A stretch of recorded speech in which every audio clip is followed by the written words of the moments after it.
Hi, Angel. I was just watching you do skills with that new orientee today. You sure cover a lot during that orientation. Would it be okay if I asked you a few questions about it? Absolutely. Awesome, thank you. First, I was wondering, why is it so important to spend the time to go over all these skills during the orientations? Do you guys do this with every caregiver these days? Yes, we do. Whether you are an experienced caregiver or a new caregiver, we always want to make sure that when we are sending caregivers to our clients, you guys are confident and you feel comfortable performing the skills that are necessary during your shifts.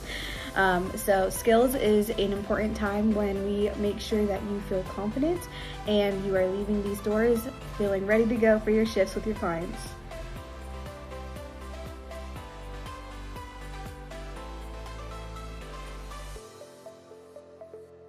Angel, I was wondering, why is it so important to use these hand washing techniques? Hand washing is extremely important to prevent any contaminated areas. It's especially important when we are in contact with bodily fluids or any visible dirty spaces. Our hands can get soiled sometimes. And so we want to make sure that we are practicing good hand hygiene to prevent the spread of infections, germs, and all of those kinds of things.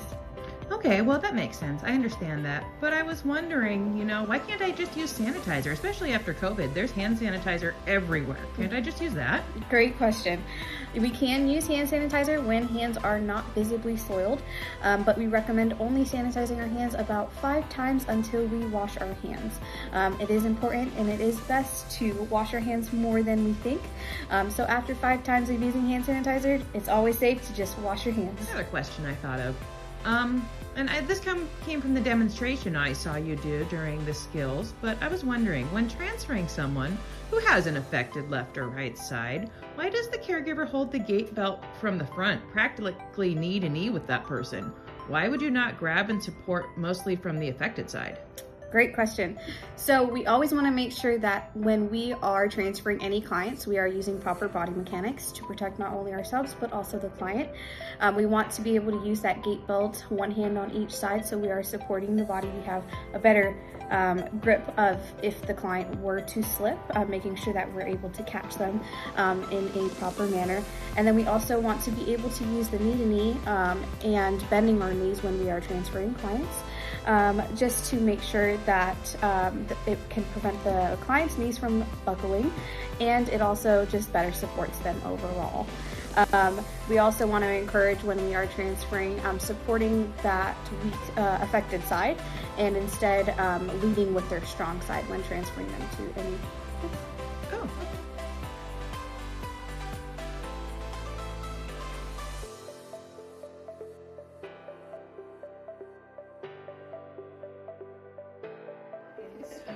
You know the secret trick. I know. Oh, I love it. It's great Oh, to that see. makes me so happy.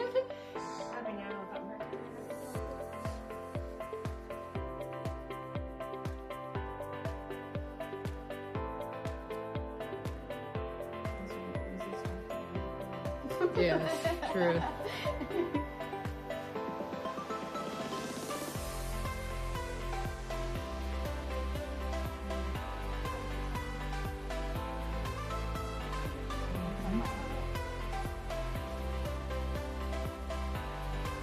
So I have another question. I noticed when I was listening in that you mentioned that caregivers cannot trim finger or toenails.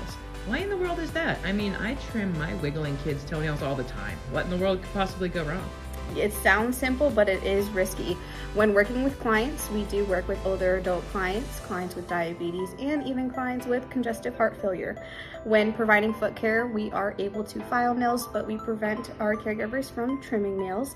As clients with those conditions, it can lead to infection, it can also cause bleeding, and we want to prevent all of those things from happening.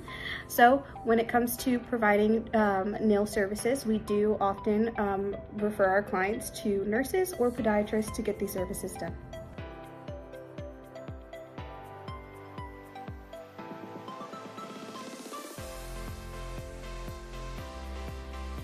Hey, there was something else I saw during that orientation that I thought was kind of cool. I didn't know a bed could be made and the bedding changed while someone was still in it. Is that something that is frequently needed in home health settings? Surprisingly, it is. And it's a great method that we use to work with clients who may spend a lot of their time in bed and have limited mobility. Changing an occupied bed it sounds hard, but it is a simple skill that can be done with one person. And we often do this to create a comfortable, clean, and safe environment for our clients. And it can also prevent skin breakdown.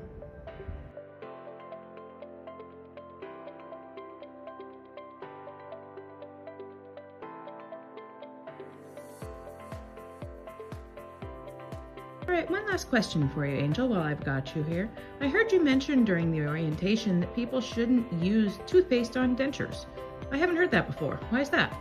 Toothpaste is abrasive to dentures. We train all of our caregivers not to use toothpaste when cleaning dentures.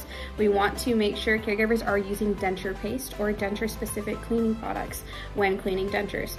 If you use toothpaste on dentures, it can cause scratches and it can be harsh to dentures. And we don't want any scratches because that can cause bacteria buildup and it can just damage the dentures overall.